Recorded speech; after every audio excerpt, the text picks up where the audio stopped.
Hey there, beautiful souls. Welcome back to Life and Living.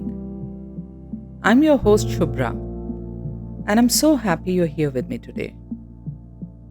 Whether you're doing laundry, or traveling, or just taking a break from the chaos, thank you for making the time to tune in. Your support means the world to me. First, a big thank you for all the love on our previous episodes. I'm thrilled that so many of you found them relatable and helpful. And today, I promise, we're diving into something that will make you stop and think. The subject of today's episode is why we judge, how we blame, and the secret sauce to being less of a jerk. Let's talk about why we judge others so much. Why we are so quick to blame others for their struggles, while using different yardsticks for ourselves. We will also be talking about how we can break this pattern of behavior and flip the script with a little empathy and kindness. Don't worry, this isn't going to be some moral science lecture. We are going to keep it real, relatable, and hopefully a little funny. So, are you ready? Let's get into it.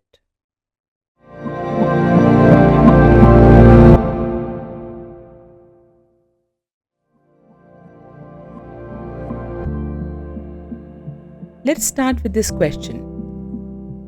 Have you ever noticed how we are so forgiving of ourselves but so tough on others?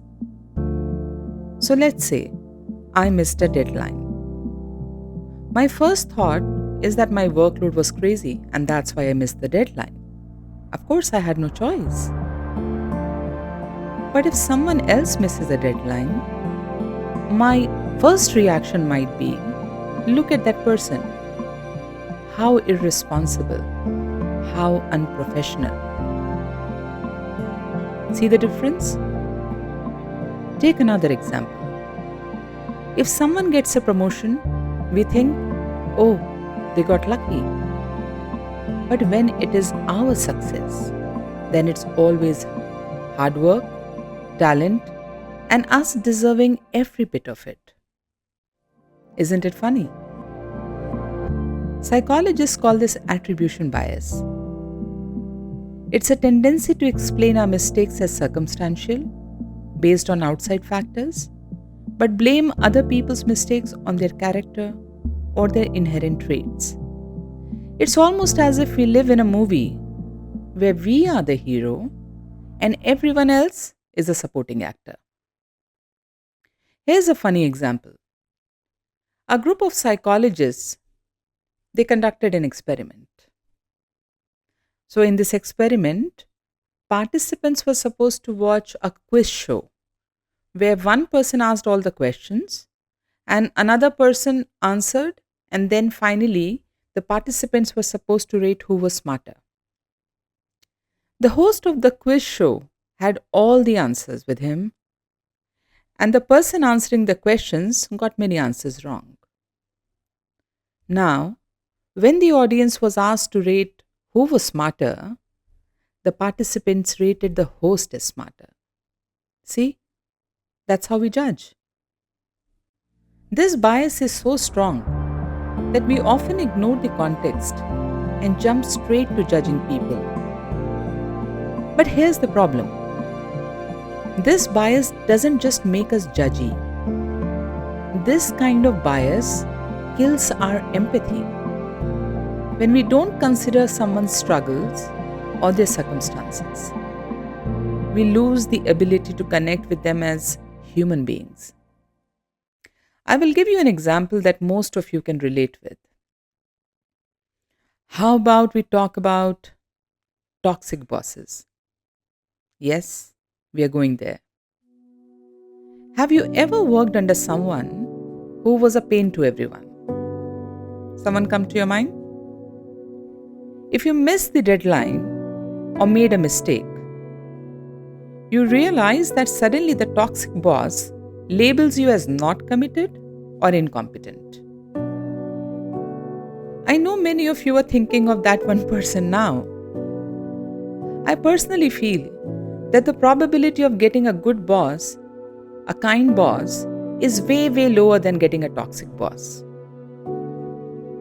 Toxic bosses don't stop to ask what challenges you're facing or if there's anything they can do to help. They don't see us. They don't even acknowledge that we might actually be a person. On the other hand, empathetic leaders know that their job is not just to criticize, it is to guide, support, and empower. Imagine if instead of pointing fingers, your boss said, "Hey, I see you're struggling with this. Let's figure it out together." Sounds like a dream, doesn't it? Leadership isn't just about results, it's about relationships. And let me tell you, empathy and kindness in leadership don't just boost morale, they boost productivity too. Studies have shown that teams that are led by empathetic bosses, they are more engaged, creative, and loyal.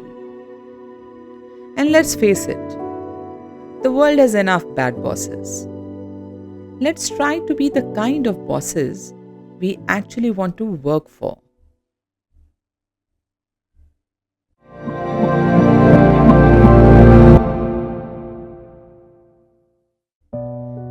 This lack of empathy doesn't show up in the workplace only. It's everywhere. You'll see it in all kinds of places. Think about how we often treat people who are different from us. Whether it's someone from a different background, religion, or socioeconomic status. We tend to see them as other.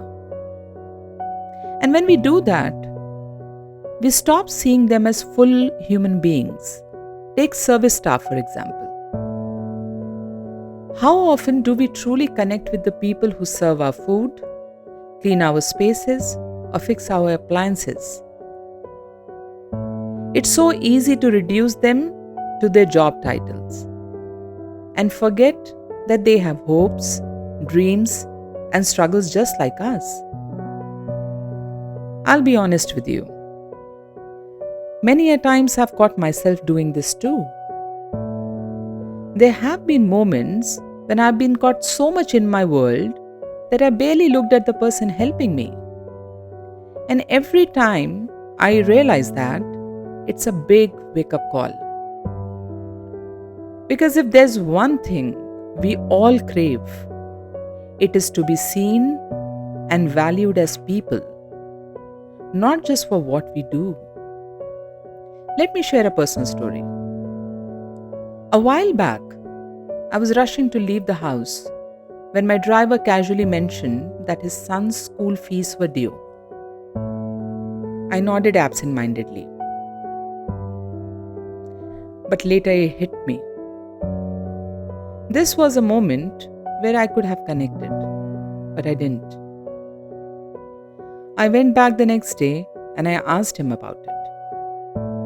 That small conversation reminded me how little effort it takes to be human. And it's not as if I'm making it up. Studies have backed this too.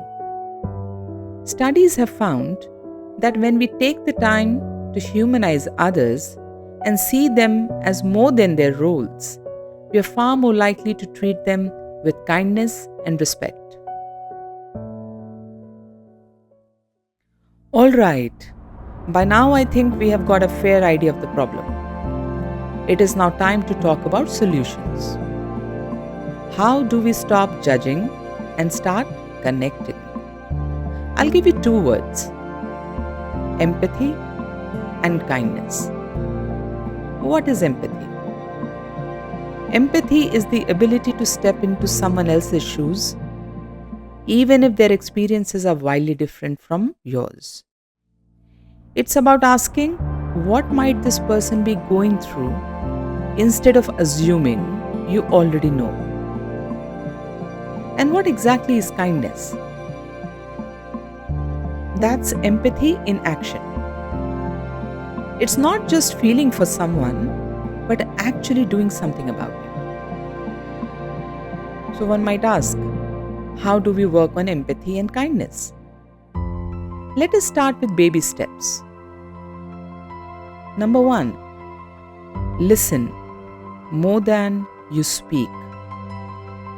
The next time you are frustrated with someone, pause and ask, what might they be going through? And here's a fun one. Try a kindness challenge. Do one random act of kindness every day for a week. It will change you. It could be as simple as complimenting someone or letting that car overtake you. And I have a special advice for those of you who are in leadership positions. Think about how you can practice empathetic leadership. Can you ask your team how they are doing instead of just what they are doing? Can you offer guidance instead of criticism? Think about it. Small shifts make a huge difference. Alright, let's recap today's takeaways. Number 1, we all have biases, but recognizing them is the first step to overcoming them. Number 2, empathy and kindness aren't just nice to have. They are essential for meaningful relationships and true happiness. And lastly, if you're a leader, don't forget your team's success isn't just their responsibility. It's yours to lead with compassion. Remember, beautiful souls, we're all human. We are messy, flawed, and imperfect. But with a little kindness and a lot of empathy, we can make the world and our lives a whole lot better.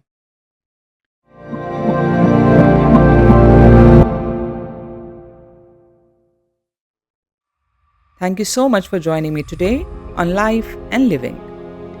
I hope this episode gave you some things to think about, or at least made you smile. If you enjoyed this, please share it with someone who might need to hear it. And yes, I so love to hear from you. This podcast is for you. What topic should we dive into next? Drop me a message or comment on your ideas. Keep this podcast going.